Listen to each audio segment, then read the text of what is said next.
नमस्कार। आज हम शासन को देखने का एक बिल्कुल नया नजरिया समझेंगे। हम एक ऐसी विचारधारा की बात करेंगे जो चुनावी नारों से कहीं आगे डेटा और जमीनी हकीकत पर टिकी है। ये राजनीति से परे लोगों की जिंदगी में असल बदलाव लाने का एक ब्लूप्रिंट है। शासन अंदाजे का खेल नहीं है, ये डिलीवरी का विज्ञान है। मेगा गोवर्धन रेड्डी का ये कथन ही हमारी आज की पूरी बातचीत की नींव है। सोचिए जरा, जब शासन सिर्फ अनुमान पर चलता है तो जनता का भरोसा और देश के कीमती संसाधन दोनों की बर्बादी होती है। जनसेवा एक सोची समझी व्यवस्थित प्रक्रिया होनी चाहिए, कोई लॉटरी नहीं। तो चलिए पहले खंड से शुरू करते हैं, राजनीति से परे उद्देश्य।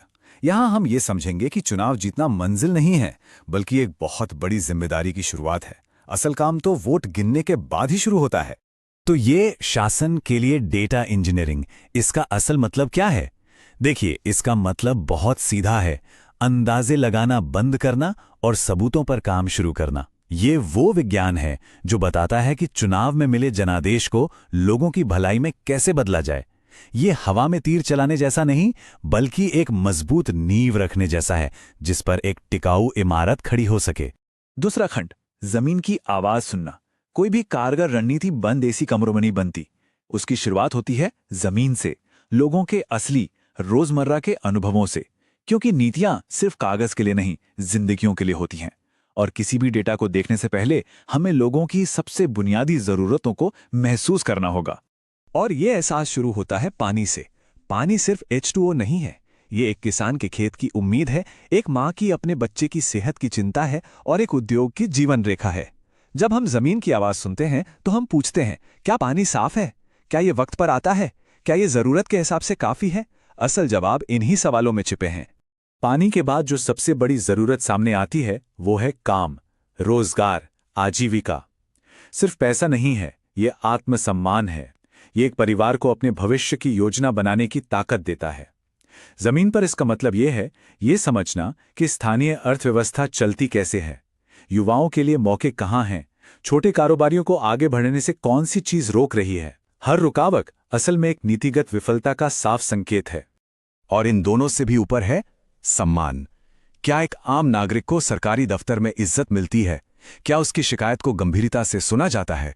किसी भी शासन की सफलता का आखिरी पैमाना यही है, और यही हमें हमारे संवैधानिक मूल्यों को याद रखना होता है।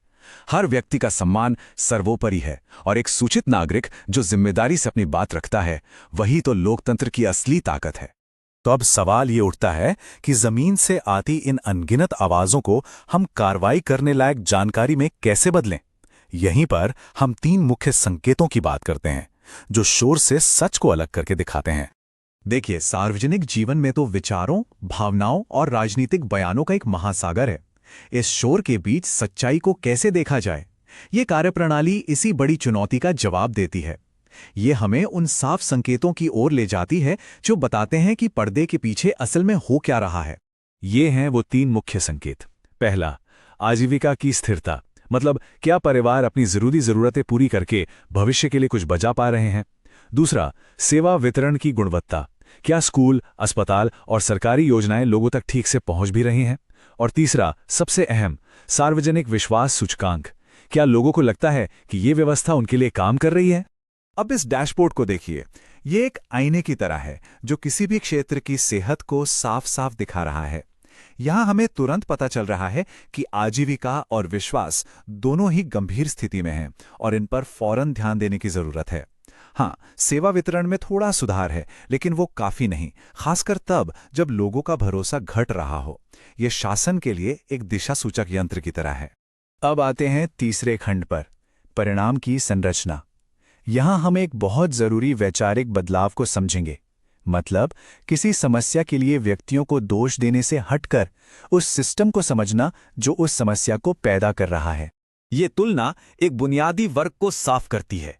पारंपरिक राजनीति में जब कोई समस्या होती है तो किसी व्यक्ति पर दोष मढ़ दिया जाता है, लेकिन प्रणालीगत शासन पूछता है, ये समस्या हुई ही क्यों? एक सिर्फ आग बुझाता है, दूसरा ऐसी व्यवस्था बनाता है कि आग लगे ही नहीं। लक्ष्य सिर्फ एक चुनावी जीत नहीं, बल्कि समाज की स्थायी मजबूती है।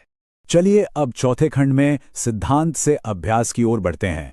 शासन का ब्लूप्रिंट, ये सुशासन बनाने की एक ठोस कदम दर कदम कार्य योजना है। इस ब्लूप्रिंट के 5 स्तंभ हैं, लेकिन इन्हें अलग अलग हिस्से मत समझिए। ये एक ही इंजन के 5 गियर की तरह हैं जो एक साथ काम करते हैं। रोजगार, बुनियादी ढांचा, कल्याण का सबूत, शिकायत का SLA और इन सब का नतीजा विश्वास। एक के बिना दूसरा अधूरा है और कमजोर पड़ जाता है। पहला स्तंभ, रोजगार और आजीविका। ये सिर्फ नौकरियां पैदा करने के बारे में नहीं है। ये स्थानीय अर्थव्यवस्था को गहराई से समझने और ऐसे अवसर बनाने के बारे में है जो लंबे समय तक टिकें। ये सुनिश्चित करना है कि आर्थिक विकास कुछ लोगों तक सिमट कर न रह जाए, बल्कि समाज के हर तबके तक पहुंचे। दूसरा स्तंभ, मूलभूत बुनियादी ढांचा। ये वो नींव है जिस पर रोजगार और अवसर टिकते हैं। अच्छी सड़कें, 24 घंटे बिजली, साफ पानी और तेज इंटरनेट, ये अब कोई लग्जरी नहीं बल्कि विकास की अनिवार्य शर्तें हैं। ये वो अदृश्य ढांचा है जो जीवन को आसान और उत्पादक बनाता है। तीसरा स्तंभ, कल्याण का प्रमाण। सरकारें बहुत सारी कल्याणकारी योजनाएं चलाती हैं, लेकिन असली चुनौती ये सुनिश्चित करना है कि फायदा सही व्यक्ति तक पहुंचे। इसका मतलब है ऐसी पारदर्शी प्रणालियां बनाना जहां कोई लीकेज या भ्रष्टाचार ना हो। जब एक गरीब परिवार को बिना किसी परेशानी के अपना हक मिलता है तो व्यवस्था में उनका भरोसा अपने आप बढ़ता है। और चौथा स्तंभ, शिकायत निवारण SLA। सच कहूं तो ये एक क्रांतिकारी विचार है। ये कहता है कि एक नागरिक की शिकायत को एक पेशेवर कर्तव्य की तरह लिया जाना चाहिए, जिसके समाधान की एक तय समय सीमा हो। ये नागरिक और सरकार के रिश्ते को ही बदल देता है। यहीं भारत का DPDP फ्रेमवर्क भी महत्वपूर्ण हो जाता है। नागरिकों की जानकारी की गोपनीयता और सहमति का सम्मान करते हुए उनकी समस्याओं को सुलझाना विश्वास बनाने की एक अहम कुंजी है। और पांचवां और आखिरी स्तंभ है विश्वास। ये कोई योजना नहीं है जिसे आप लागू कर सकें। ये एक नतीजा है जो पहले 4 स्तंभों पर लगातार और ईमानदारी से काम करने से कमाया जाता है। विश्वास ही वो गोंद है जो समाज और लोकतंत्र को एक साथ जोड़कर रखता है।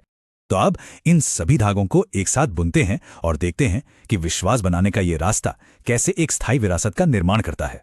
ये सफर जनादेश से विरासत तक का है। एक चुनावी जीत सिर्फ एक मौका है।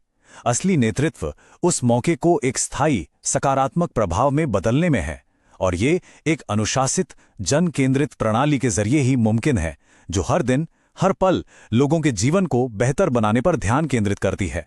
और आखिर में ये पूरा विश्लेषण एक सवाल छोड़ जाता है, आप कौन सी विरासत बनाने का चुनाव करेंगे? ये सवाल सिर्फ नेताओं के लिए नहीं है, ये हर उस नागरिक के लिए है जो अपने समाज को बेहतर देखना चाहता है और इसमें अपना योगदान देना चाहता है।